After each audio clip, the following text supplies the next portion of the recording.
Pemaparan kali ini adalah kompetensi dasar 3.1 mengenai asal-usul agama Hindu-Buddha serta eksistensinya berupa kerajaan maritim Hindu-Buddha dan wujud akulturasinya di Nusantara.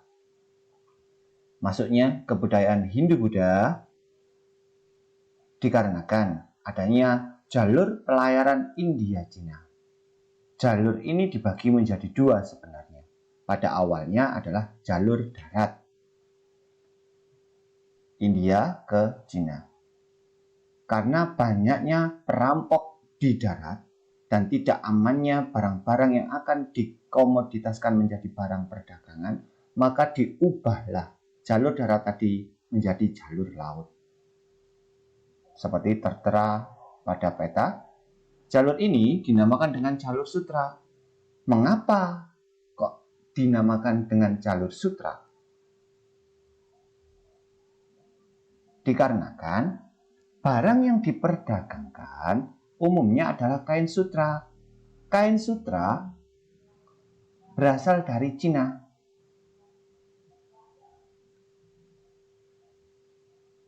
Sejak awal di abad Masehi, jalur sutra dialihkan ke jalur laut.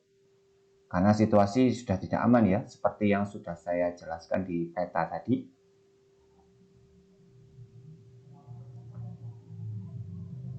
Ketika di Nusantara, masyarakat di Indonesia atau Nusantara sangat diuntungkan karena menjadi daerah transit atau pemberhentian bagi pedagang-pedagang Cina dan India. Selain itu, secara langsung ataupun tidak langsung, masyarakat di Nusantara ketika itu juga ikut aktif dalam perdagangan sehingga bercampur baur. Nah, sekarang kita mulai tentang asal-usul agama Hindu dan Buddha. Awalnya sudah jelas bahwa agama Hindu-Buddha adalah dari India. Sekarang masuknya agama Hindu-Buddha dilandasi oleh 5 teori. Yang saya tayangkan adalah segitiga kasta yang terdapat di agama Hindu. Yang pertama, teori Brahmana dikemukakan oleh J.C. Van Leur, bahwa kebudayaan Hindu-Buddha India menyebar ke Indonesia atau Nusantara dibawa oleh golongan Brahmana. Hal tersebut terbukti pada kerajaan Kutai. Bahwasannya kerajaan Kutai pada waktu itu sebelum menjadi kerajaan Hindu Kutai, para pemimpin Kutai mengundang kaum Brahmana yang diperkhususkan untuk ritual keagamaan. Secara otomatis, Raja Kutai pertama akan memeluk agama Hindu-Buddha karena sudah bercampur atau berakulturasi. Yang kedua, teori Vaishya dikemukakan oleh N.J. Krum. Proses masuknya Hindu-Buddha dibawa oleh pedagang India yang tentunya menyesuaikan dengan angin musim untuk berdagang di Nusantara atau Indonesia. Dalam waktu tertentu, para pedagang menetap di Indonesia sehingga memungkinkan terjadinya perkawinan dengan perempuan-perempuan pribumi. Nah, hal tersebut menjadi sebuah adaptasi bagaimana India mengalami transisi atau menjadikan transisi kebudayaan di Nusantara ketika itu akan bercampur baur dengan agama Hindu-Buddha. Yang ketiga adalah teori Ksatria dikemukakan oleh C.C. Burke dan Mukherjee serta diperkuat oleh J.L. Mons, bahwasanya ada yang mengatakan bahwa banyak golongan ksatria dari India ini terlibat konflik sehingga mereka mengalami kekalahan atau sebuah kemenangan juga sehingga mereka diberi kekuasaan di daerah Indonesia.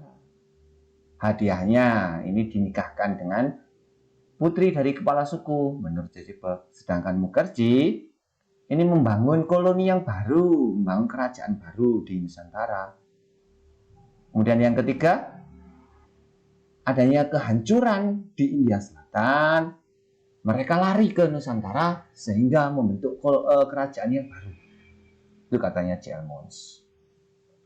Yang keempat, teori sudra dikemukakan oleh Van Faber bahwa golongan sudra itu atau buruh meninggalkan daerah asalnya dan pergi ke Nusantara untuk memperbaiki nasib hidupnya. Secara otomatis kaum sudra itu bertempat tinggal dan menetap di Nusantara. Langsung atau tidak langsung, mereka pasti beradaptasi, menyesuaikan diri, dan menyebarkan agama dan kebudayaan Hindu-Buddha kepada rakyat di Nusantara. Yang terakhir, ada teori arus balik dikemukakan oleh F.D. Kapos, menjelaskan peran aktif dari orang-orang di Nusantara mengembangkan kebudayaan Hindu-Buddha di Nusantara. Berarti bisa disimpulkan bahwasanya orang-orang di Nusantara sudah terpengaruh oleh kebudayaan Hindu-Buddha.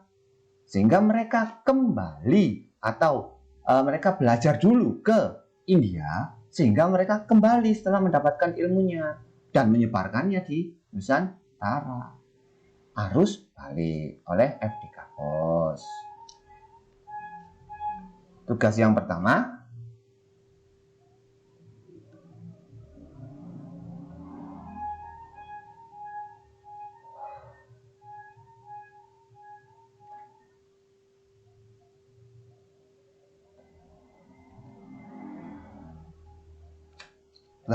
adalah silakan melaksanakan tes lisan tentang 5 teori masuknya Hindu-Buddha ke Nusantara seperti yang ada di paparan sebelumnya.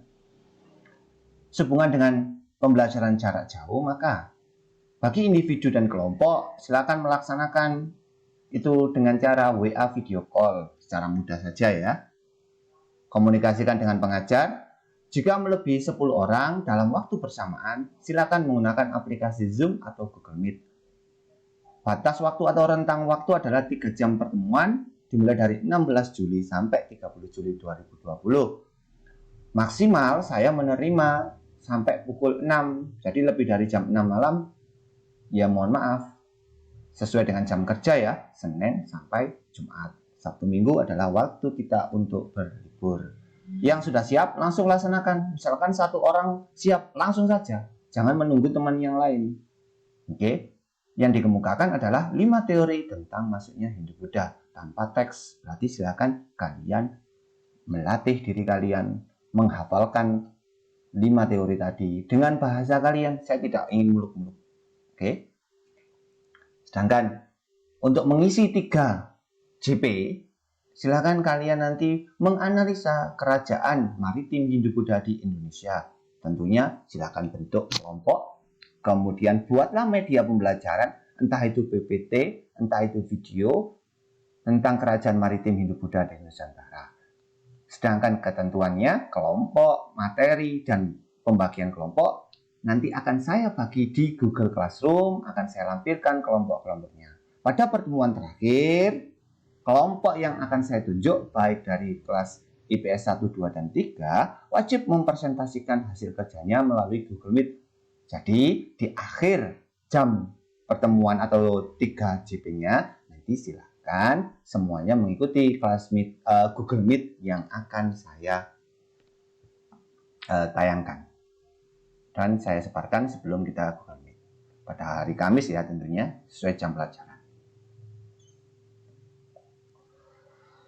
Adapun pengaruh Hindu-Buddha secara umum adalah bidang pemerintahan, sosial, kebudayaan, ekonomi, agama.